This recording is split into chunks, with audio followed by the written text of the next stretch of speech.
Good morning. রান্নাঘরের জানলা দিয়ে যে রোদটা এসে পৌঁছেছে, যতই ঝুল জমা থাক জানলায়, এইটুকু বোঝা যাচ্ছে আজকে বেশ ভালোই রোদ্দুর উঠবে। বিশ্বাসের গলার অবস্থা এখন আমার থেকেও খারাপ। আর এই যে ইনি উঠে গেছেন, ইনি এখন বদমাইশি করছেন আর ছবি আঁকছেন, ডাব্লু লিখছেন স্লেটে, ম্যাজিক স্লেটে ডাব্লু লিখছেন। এখন নতুন নতুন WXYZ এগুলো লেখা শিখেছে, সারাদিন এগুলোই লিখে যাচ্ছে। যে কিচেনের স্ল্যাবগুলো পরিষ্কার করছে, এই দিকটা ফিনাইল সার্ফ মাখিয়েছি, এই দিকটা এখনো বাকি আছে। তলায় দেখো না একটা প্লাস্টিক ঢুকে গেছে। এখন আমার হাত বিজি। এই যে এটা হচ্ছে সৌর্যের ব্রেকফাস্ট।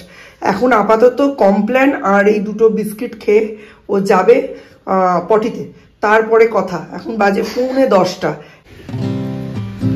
এই হচ্ছে তোমার কমপ্ল্যান আর বিস্কিট, ডুবিয়ে ডুবিয়ে খাবো আমরা। হ্যাঁ, পরিষ্কার করছি বাবা, থ্যাংক ইউ। রান্নাঘরে এখন পরিষ্কার করে নিয়েছি। এই যে কফি বসিয়েছি সৌমুর কফিটা হয়ে গেলে সৌর্যকে রেডি করে নিয়েছি, আমি রেডি হব আর বেরোবো। Welcome back to Jinia blogs. Jinia ব্লগসের নতুন একটা এপিসোডে তোমাদের সকলকে অনেক অনেক ওয়েলকাম। ঘড়ির কাঁটায় 10:44 আর এখন থেকে ব্লগটা আরম্ভ করছি। আজকে আমাদের বেরোতে ব্যাপক দেরি হয়ে গেছে। ঠিক বেরোতে যাবো, ওই সময় সৌম্য উঠে বলছে আমাকে একটু কফি দিয়ে চলে যাও। এই যে এখন দৌড়োতে দৌড়োতে হ্যাঁচড়াতে নিয়ে যাচ্ছি। ফটাফট ঢোকাবো, ঢুকিয়ে তারপর শান্তিতে কথা বলবো। চলো এখন যাই, রওনা দিই।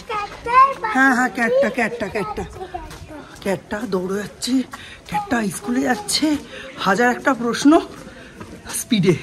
আজকে অনেক লেট, গাড়ি টাড়ি ঢুকে গেছে, প্রেয়ার হয়ে গেছে, কারণ অনেকেই রিটার্ন করছে, এর মানেই হচ্ছে প্রেয়ার হয়ে গেছে। অনেক নতুন নতুন গার্জিয়ান তো এসছে স্টুডেন্টদের সঙ্গে সঙ্গে। প্রত্যেক দিনই কাউকে না কাউকে পেয়ে যাই। কেউ বিশ্বাসই করতে পারে না আমার দুটো ছেলে। আচ্ছা, কেন বিশ্বাস করতে পারে না? আগের মতো শেপ অ্যান্ড সাইজে তো আমি নেই। কি জানি, লোকের একটা ধারণা হয়েছে আমার এই একটাই ছেলে, ছোট সৌর্য, আর আমি বাড়ির কোনো কাজকর্ম করি না। এই ধারণাটা আজকের নয়, এই ধারণাটা 2016-17 থেকে রয়েছে। আচ্ছা, আমাকে দেখে কি মনে হয় আমি বাড়ির কোনো কাজকর্ম করি না? কি জানি, মানুষের মনে হয় কি কাজকর্ম করা মানেই ছাপড়ি চোপড়ি হয়ে থাকতে হবে, কাজকর্ম করা মানেই মানে একটা বিশাল শরীরে মা এক নিয়ে ভাব নিয়ে ঘুরতে হবে। কেন? এটা মানুষ রে ভাই, তাও তো আমি এখন আউট অফ শেপে এসে গেলে তো এরা আমায় ব্যায়াম ভাববে। আমি শুধু সেটাই ভাবি। বলছে তোমাকে দেখে একদম মনে হয় না তোমার দুটো ছেলে আছে, তুমি বাড়ির কাজকর্ম করো। বলছি ভাই, রান্নাঘরে ফিনাইল মাখিয়ে পরিষ্কার করে এসেছি, গিয়ে সব কাউকে টিফিন দেবো। ছাড়ো, আমি এবার বাড়ি যাই। চলো দিয়ে দিই ওদের খাবার টাবার দিয়ে তারপর রান্নায় মন দেবো। মেনুই ডিসাইড করতে পারিনি। আর আজকে একটা প্রচণ্ড বাজে খবর। পিসির মা, আমার মা, মারা গেছেন। ভুগছিলেন 1.5-2 মাস মতো। অনেক চেষ্টা হলো আইসিইউ বাড়িতে আনা, বাড়িতে আইসিইউ এর মতো বানানো, রাইস টিউব লাগানো, অনেক কিছু হলো।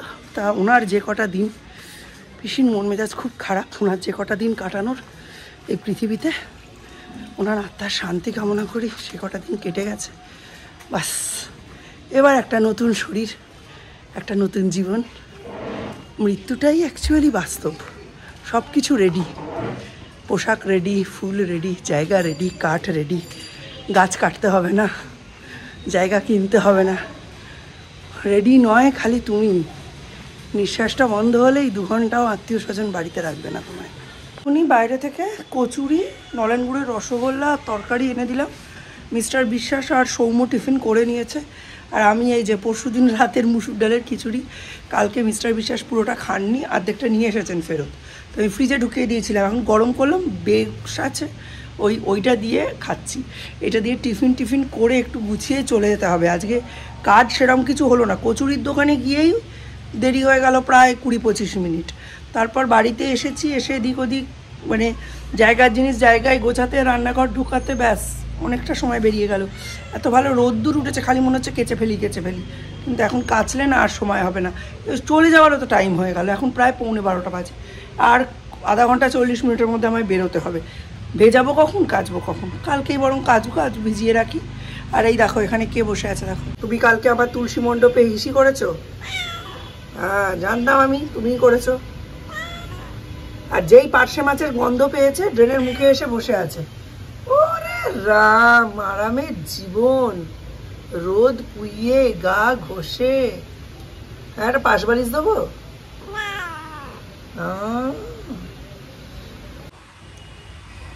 মা সে যত বয়সেই যাক না কেন, তার অভাব কোনোদিন পূরণ হওয়ার না।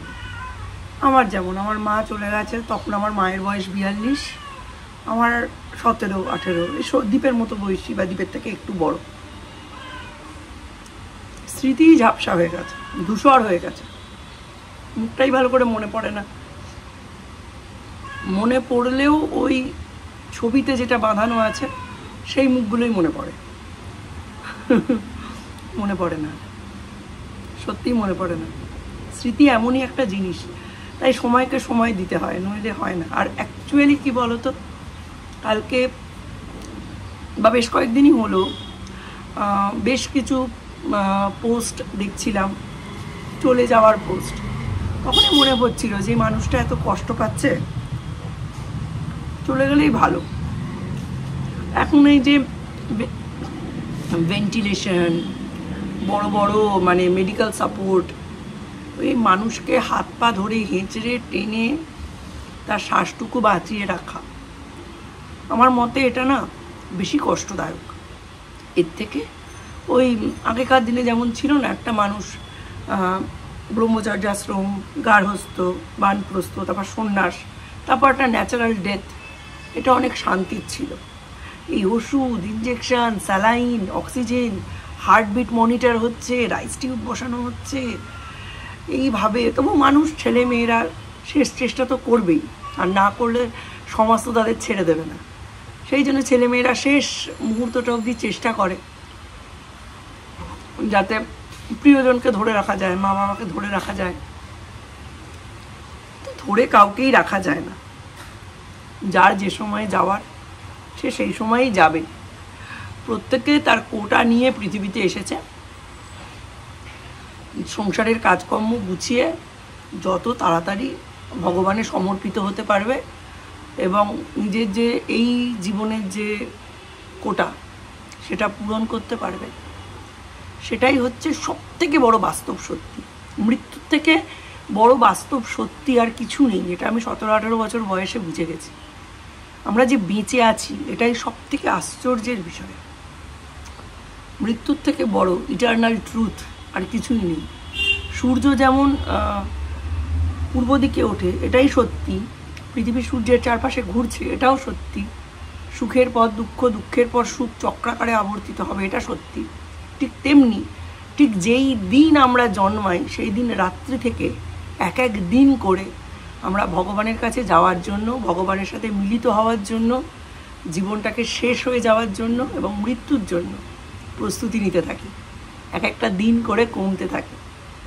তাই হ্যাপি বার্থডে, এই যে আমরা মোমবাতিতে ফুঁ দিয়ে সেলিব্রেট করি, ঠিক যেন একটা বছর এক ফুঁয়ে নিভে যাওয়ার অনুভূতি, তাই না? ঠিক মনে হয় ফুঁ দিয়ে একটা বছর উড়িয়ে দিলাম, চলো হে পরমাত্মা তোমার কাছে আরও একটা বছর এগিয়ে গেলাম। তাড়াতাড়ি কাজ ছেড়ে ফিরে আসো যদি দরকার লাগে। এদিকে দরজা খুলে কোথাও বেরোতে পারছি না, জানো। পার্শে মাছ এনেছে সৌম্য, সেগুলোর গায়ে হলুদ করে রেখে দিয়েছি।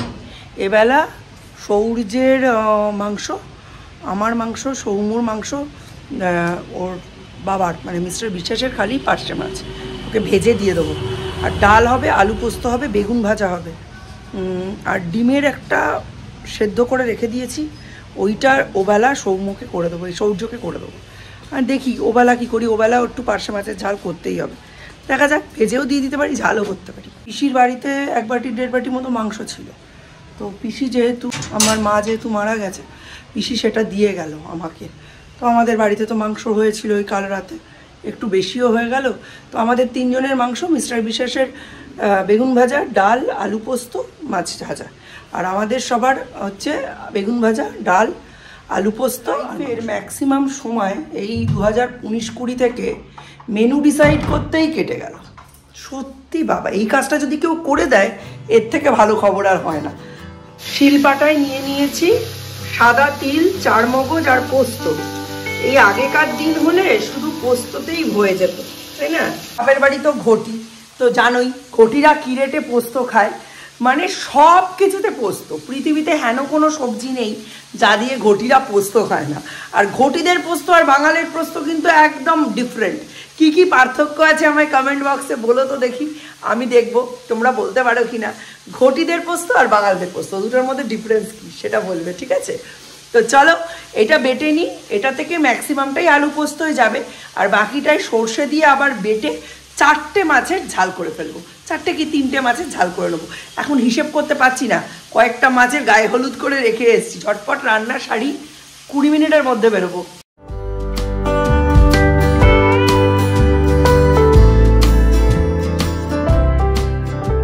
অলরেডি দেখো সব শুকোতে দিয়ে দিয়েছে।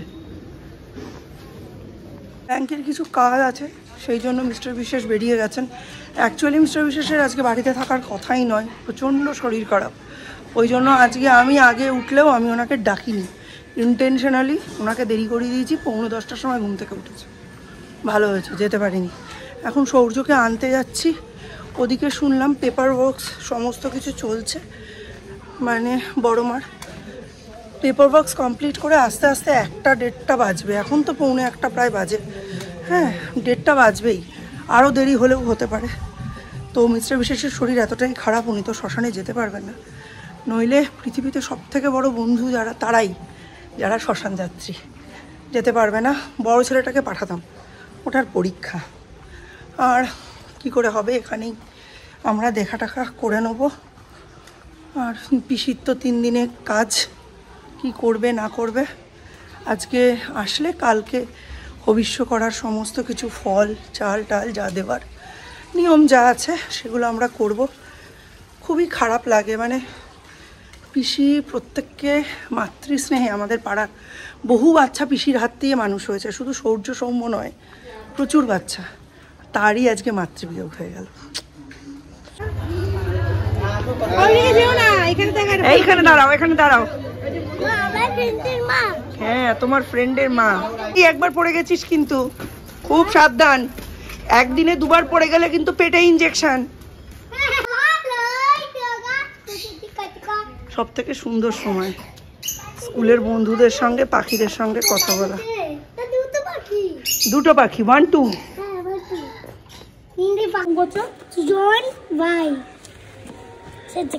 সৌর্য।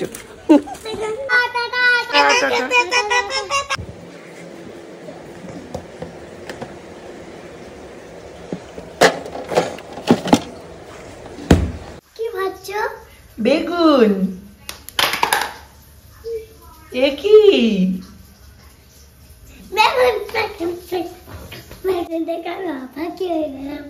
পিসিদের বাড়ি থেকে দেখা করে এসে জামা কাপড় ছাড়বো, সেই জন্য 2 ছেলেকে খাইয়ে দিই। মিস্টার বিশ্বাস এখন খাবেন না, বলছেন যেই বসবো হয়তো বলবে যে এসে গেছে, তখন দেখা করতে যেতে হবে। এর থেকে ভালো একবার কাজ মিটিয়ে এসে বসবো। তো চলো দুজনকেই খেতে দিয়ে দিই। বেগুন ভাজা তো হয়ে গেছে, গরম গরম বেগুন ভাজা কমপ্লিট, আর রান্না বান্নাও দুবেলার এখানেই কমপ্লিট। এই যে বেগুন ভাজা, এটা ওই পিসির বাড়ি থেকে মাংস দিয়ে গেছে, মাংস, মাছ, সৌর্যের আলু পোস্ত, এটা সৌর্যের মাংস, আমাদের আলু পোস্ত, এখানে আছে ডিম সেদ্ধ আর শাক ভাজা আর একটু ডাল পড়ে আছে। ব্যাস এই হচ্ছে 2 বেলার রান্না। সূর্যরা আগে রওনা দিল, আমি পিছন পিছন যাই। সকাল 8টায় মারা গেছে, ওরা বেশিক্ষণ স্টে করবে না, আমরা তাড়াতাড়ি দেখা করে ফিরবো। আমাকে পিছু ছাড়বেই না, আমারও পিছটান এরও।